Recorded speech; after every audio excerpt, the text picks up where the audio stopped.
Welcome back to the Red Dragon Archive. If you've been enjoying the content, you already know what to do. If you been here, appreciate all the subscribers. Anyways, this is November. Thanksgiving is literally like 2 or 3 days away. I thought this would be the perfect time to bring something like this up because it's way more than just turkeys that's coming up missing around here. Are we all just going to ignore the fact that the FBI basically said that there are over 500 unnamed serial killers lurking in the woods of I-40? 100 of those maybe being truck drivers because of how long they are away from their families? Are we just going to ignore that? We're going to stop talking about creepy lakes for a second and go into disappearances and foul play on I-40 because I'm obsessed. I-40 is over 2,500 miles long through the United States, running through the most remote areas. And before I even get into the tea, I'm going to show you guys just how dark this is. Let me turn off the lights just for the vibe. Watch this. That's my headlights fully on. If you get drugged 20 feet off the road, you're in those woods right there. You know when the last time somebody's walked those woods is? The answer is probably never. You could not pay me to be on that strip, okay? And apparently multiple serial killers sit there and pretend to be ill. They set up women and children to be bait so that people, specifically women, will come and help and be taken and dragged out into those woods. And by the way, those woods are government owned, so we don't know anything about what's going on in there. Let's talk about the three main disappearances that make the hairs on the back of my neck stand up because something doesn't seem right. So in, I believe it was March 2025, a family of 3 South Korean nationals were traveling westbound on I-40 after they visited the Grand Canyon. Jeon Lee, Tae-hee Kim, and Jung-hee Kim were last seen at about 3:30 p.m. when they came across a multiple car crash during a snowstorm. All of a sudden they vanished. Mind you guys, they were not part of this car crash. Hours later, their human remains were found near the crash site, closer to the woods, and still to this day, nobody knows what happened to them. Then we have Carolyn Celeste Eaton, that was for decades known as Valentine Sally. She disappeared on February 14th, 1982, and was last seen with an unidentified man at a truck stop in Ash Fork. She was also said to be hitchhiking. Her body was found mutilated under a cedar tree. Her pants and belt loops were torn, indicating that she was drugged 25 feet off of the roadway towards the forest. It is still a cold case because nobody knows what happened to Celeste. Now back to 2025 in August, Matthew Spencer, driving from Las Vegas to Houston on August 5th, 2025, and was last heard from on August 6th when his car broke down near Belmont and Williams, Arizona. There has been no trace of him, and the internet pins him last right near the woods, and he's still gone right now. No one knows where this man is. These are just 3 instances. There are many. I am planning on making a whole series about this. Guys, again, you could not pay me. And again, are we just gonna forget about the serial killer comment? Like, what? That's terrifying. As always, make sure you like and follow and comment down below what you think. So once again, we back here. I've been saying this for as long as possible as I can remember. I've always wondered about the things that happens on, these highways and stuff like that, especially in the middle of the night. I never thought about it from a traveler standpoint about just how many people travel across the U.S. just in general. That's never been one of my thought processes. I just naturally be like, hey, a lot of people is traveling. I use the highway just to get around the city type shit, but I get it. We got more people that's doing bigger shit than that. But other than that, I just, thought deeper into this thing, and I've always stated this though. I've always stated about organ trafficking. I'm big on that. Once again, I've stated it before in other videos. That's another topic I'd probably dive into another time, possibly maybe try to do a series on it type thing. So, but yeah, I'm a firm believer in there's a lot of secret shit that happens that just don't get spoke about. And I do not think that it's just regular civilians be behind this shit. I think it's bigger people or bigger crime syndicates that's behind it. And I know people don't like to dibble and dabble with conspiracy theories, but at this point, you gotta understand this. I'm somebody that think way out beyond out of the box, and it's one of them things that you can't have the conversation with everybody. Everybody won't receive this type of message as well. But I just want to bring awareness to this because once again, it's Thanksgiving. People gonna be traveling. Christmas is right after. Then there's New Year's right after.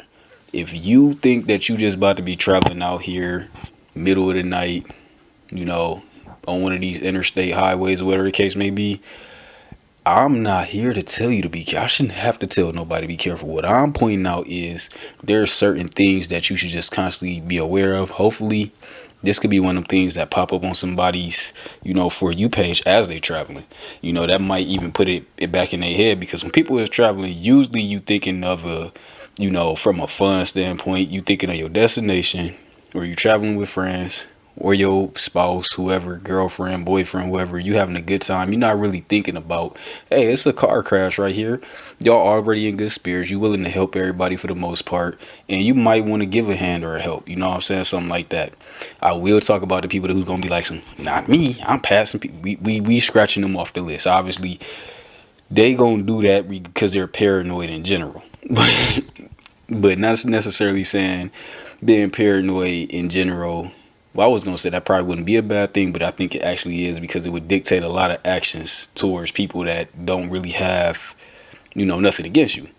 But back to the topic at hand, I do believe that when people are traveling, they're not thinking about the dangers for the most part, and everybody is most likely jolly, and that's what that is. People get a little lenient.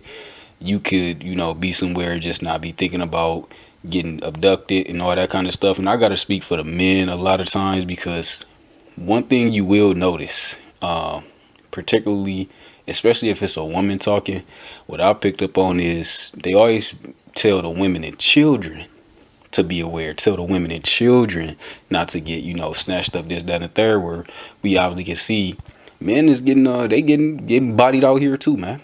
If you solo dolo, sometimes you'll get bodied out here. I'm particularly talking to the dudes who might be more on the, I'm just minding my business, trying to flow through life type people, Because I think the warriors, as warriors, we already, and I'm not trying to say it like we just the best or we invincible. We already understand that, but I think our radar for bullshit is already so high. Like, we gonna spot a sketchy ass, scenery and just be on our 10 toes already. A lot of people and a lot of men do not have the situational awareness. Now, a lot of dudes do like to say women don't got that or children don't got it, because they like to just put it on them. But I'm gonna sit here and say I think that a lot of men don't have it as well. Maybe they have. I think men probably naturally get it when you're around people you care about. I will say that. So maybe men get it when you're around your girl or your children or something like that, or your mom or somebody elderly. But I think when you just solo dolo and you just flowing through life, and as a man, most of us think like, hey, as long as people ain't bothering me, or I ain't do nothing to nobody, don't nobody want nothing to do with me. That's just how men mostly live our lives. Like, I can't sit here and try to play we want to be victims of women. No, most of the time as a man, you're not even thinking like there's a dude's plotting on you to abduct you, at least abduct you. Now, certain times, if you got money, shit like that, you like, dudes probably try to rob me, But as far as somebody just going out their way to try to snatch you, abduct you, and sexually assault you and try to keep you for days on end, that's just typically not gonna happen. You know what I'm saying? We just gotta keep it real. Let's call a spade a motherfucking spade over here. Some people like to be into the whole thing where they be like, it's men doing all of this, so men is the monsters and da da da. Like, yeah, of course, that's what you mainly gonna see, and we gotta keep it real. That's the nature of how the world operates for the most part.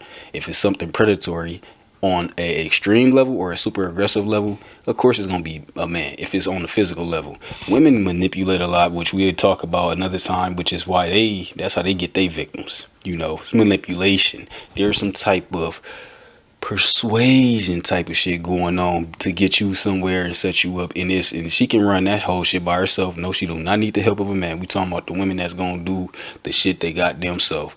But that's neither here or there. Only thing I'm gonna say is this: when you traveling, or if you out in interstates, or when you go out in any rural area, I'm just like this. This how my brain operate. Is instantly I go into this. If something happened, tire bust open, whatever, get a flat, car just break down, engine just cut off, whatever the case, there's nobody really gonna come out there to help you in 2.5 seconds. And you might have people that's lurking around them parts, as they were talking about, just to catch people like you off guard. And my only thing I'm saying, you off guard, because 90% of people are not violent. They're not confrontational. So when somebody walks up in the nighttime, especially on the side of a fucking road where there ain't no lights, and they can take your ass out in the woods, most people are going to be cooperative, or whatever the case. They're going to cooperate. They're going to do exactly what whoever the fuck came out the darkness talking about. It's only going to take a certain type of men that ain't. And I think that's why a lot of shit really don't happen to men in general, because it's hard to kind of gauge which man gonna go for what. You know, everybody that look weak ain't weak. You'll learn that in jujitsu real fast. And just been around these fighters club. You know, like me, I've been around. But see, I'm getting sidetracked. My main thing I'm saying is this: keep this in mind. If you don't take nothing else, do not be somebody's torture little doll. I personally think that if you in a situation and it's looking dire and you try to comply with whatever they wanted, and but they don't want to take like your belongings and shit, but they want you to go somewhere, I think I think you need to put a plug, do what you got to do to defend yourself and try to get the fuck out the way. And hopefully, it's sad to say, but hopefully they hit your off button before they get you somewhere to torture you, and then hit your off button, or they don't off you at all. They leave you for dead somewhere where you're being tortured, where we'll get into that, where people have been buried alive and left in abandoned buildings while it's cold as fuck. Like, so that's another talk for another time. But once again, man, always be aware, keep your eyes open, and yeah, stay 10 toes down. It's Red Drakey Drake, man. You know what to do if you enjoying the content.